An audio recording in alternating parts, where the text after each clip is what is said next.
I'm crazy, I'm not. But this video is to let the world know that I'm done with the marriage. I don't have a lot to prove that I'm done with him, but I'm done. I'm done. I'm leaving with my life, finally. I can't. Free of our belongings, clothes, shoes, bags, the children's toys. I vandalized the hotel properties. The suite in the parlor area had 3 large cushions. I ripped it all apart using a tiny knife. For the 101 time, ChaCha Eke has finally gone back to her husband. Guys, I must tell you, this woman is very, very unbelievable. ChaCha Eke is very unbelievable. I really don't know what is going on wrong with her. I don't know if it's maybe a really mental disorder that is affecting her. I don't just understand, but this woman is unbelievable. Every Eke market day, she is breaking up from her husband. She's going back to him.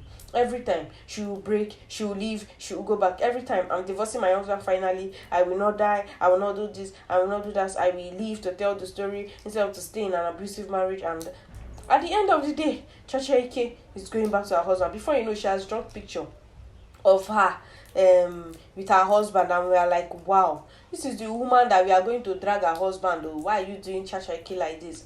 Next thing, ChaCha Eke has gone back to him. Well, guys, this time around, ChaCha Eke decided to do a special Thanksgiving service in church where she narrated her story on how she has been having mental disorder and how she, has been the one destroying her home and not even her husband. It was herself that has been the problem in the home and not her husband, according to her Thanksgiving. I'm going to be playing the video right now for you to hear all of these very shocking revelations from ChaCha Eke. How she ran mad, how she almost tried to, kill her husband and her children, how she tried to do a whole lot of horrible things, guys, a whole lot of horrible things, all in the name of having a mental disorder. And she revealed a lot of shocking things to us. I must tell you guys, I am very, very surprised beyond words that ChaCha Eke was like that, because in the real sense, the real picture she painted on social media, she made it seem as though her husband was abusing her both physically and mentally. But then again, it seems as though she was the one even abusing the man. Well, before I show you the video clips right now, I just want to be sure that you are doing okay.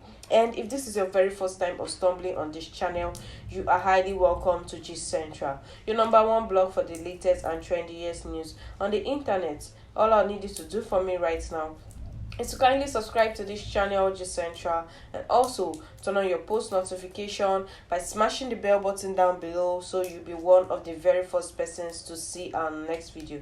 And to my all-time subscribers, thank you guys so much for sticking with Gist Central, for always watching our videos, for your likes, your comments, and most especially for sharing our videos on your social media platforms. I see all of that and I am super grateful.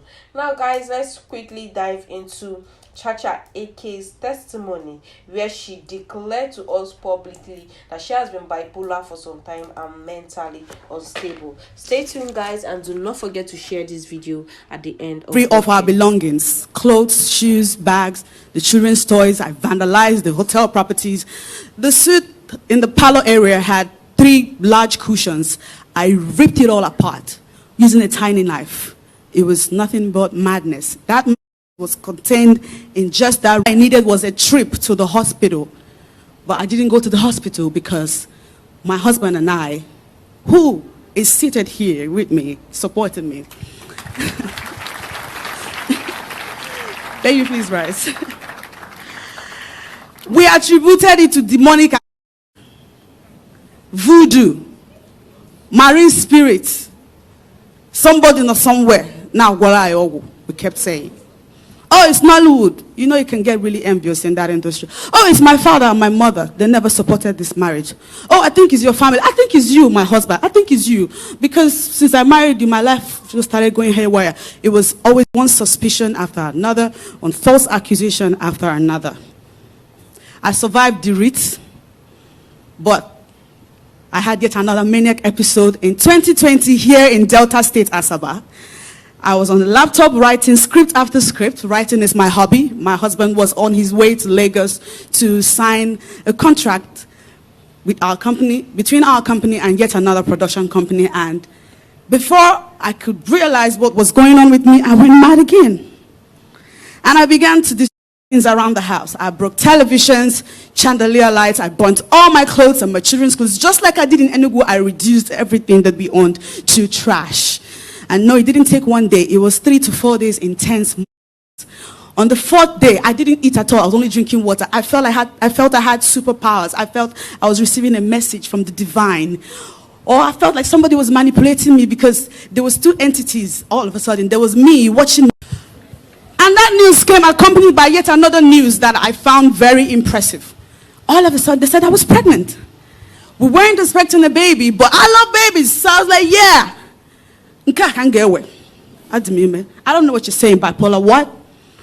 And so when they gave me drugs to take, when I went home, I was flushing the drugs down the toilet. I had a friend, I still have a friend in the US, who bought me pills worth thousands of dollars. It was a 6-month supply for the disorder. But my head didn't agree with that news. So I called her and said, I won't take them. The Lord told me in my sleep that those drugs are not for me, I'm fine. And then I now attached the pregnancy without my pills. But I never stopped going mad. Only this time it was small madness. But then, when I had my baby, that was the worst thing you could do to me then. If you say, I could fight you. Because what do you mean? What ogo? Insult yourself there.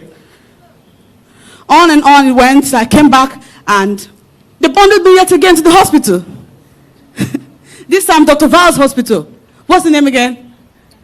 Ken Crest Hospital. That's the 4th hospital now. One hospital after the other. And it's not like our bills were ever cheap. It's designer sickness, yo. Our bills used to be 700,000, 800,000. And it's not just the pills. The pills are not even that expensive. It's the aftercare, the psychotherapy that they used to give me that I was still combating. I shaved my children's hair. Anybody that knows me here on social media know my children. They are my greatest asset alongside this man. If you know me on social media, you've never seen me in a private jet. I don't have a Wrangler. I don't have those expensive cars. But the expensive treasure that I still have, is my husband and my children. But trust bipolar to make a mess of my most treasured possessions. If you're bipolar, when you're having an episode, your favorite things, your favorite people become your worst enemies, your worst things. It's 2 poles. It shifts from this pole to that pole, and it will stay there for a long time. Just allow me to come back. I'll be taking my medicine. I promise. And then he said to me, that's just the point I wanted you to get. Because what is happening to you has happened to many people. It's happening to many people. So you don't let it ruin you. To me. The moment I realized that bipolar makes me unstable in my moods and in my dealings with people, I began to make conscious efforts to be a better person. One suspicion after another, one false accusation after another. I survived the writ, but I had yet another maniac episode in 2020 here in Delta State, Asaba. I was on the laptop writing script after script. Writing is my hobby. My husband was on his way to Lagos to sign a contract with our company, between our company and yet another production company. And before I could realize what was going on with me, I went mad again. And I began to do things around the house. I broke televisions, chandelier lights. I burnt all my clothes and my children's clothes. Just like I did in Enugu, I reduced everything that we owned to trash. And no, it didn't take one day. It was 3 to 4 days intense. On the 4th day, I didn't eat at all. I was only drinking water. I felt I had superpowers. I felt I was receiving a message from the divine. Or I felt like somebody was manipulating me because there was 2 entities all of a sudden. There was me watching